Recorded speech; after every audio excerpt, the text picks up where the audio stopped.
आदरणीय संजय जी, बहुत बहुत धन्यवाद। यहाँ आज इस महत्वपूर्ण प्रेस वार्ता में पधारे सभी पत्रकार बंधुओं को बहुत बहुत नमस्कार। बंधुगण, कोविड सेकेंड वेव से हिंदुस्तान जूझ करके इस वेव को पराजित करके आज निकल रहा है। वैक्सीनेशन ड्राइव भी चल रही है, मगर आज अखबारों में एक महत्वपूर्ण खबर हम सब ने देखा है।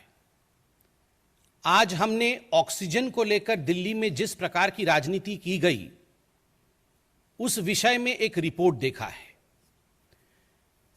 आप सब ने देखा होगा कि अप्रैल 25 से लेकर मई 10 तक ये जो समय था, ये जो कालखंड था, उस समय कहीं ना कहीं जो सेकेंड वेव था वो अपने चरम पर था, वो अपने उत्कर्ष पर था।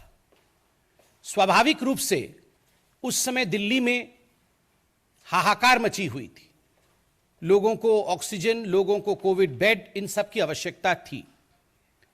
मगर आज तक यह विश्वास हम नहीं कर पा रहे हैं कि ऑक्सीजन को लेकर जिस प्रकार की राजनीति अरविंद केजरीवाल जी ने और दिल्ली सरकार ने किया, आज उसका पर्दाफाश हुआ है। कोई ऑक्सीजन को लेकर भी राजनीति कर सकता है क्या? कोई जीवन के साथ खिलवाड़ कर सकता है क्या? कोई इस प्रकार की छोटी राजनीति कर सकता है क्या? ऐसा कभी लगता नहीं था, मगर आज यह सब सत्य हुआ है। जब यह report, interim report of oxygen audit in NCT of Delhi, आपको पता होगा सुप्रीम कोर्ट में केस चला था ऑक्सीजन को लेकर।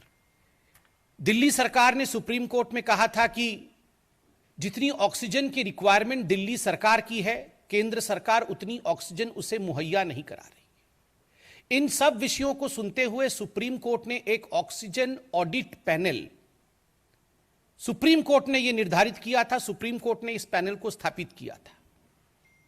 मुझे कहते हुए आज दुख हो रहा है कि उस पैनल के रिपोर्ट में जिस प्रकार का विषय सामने आया है वो चौंकाने वाला है।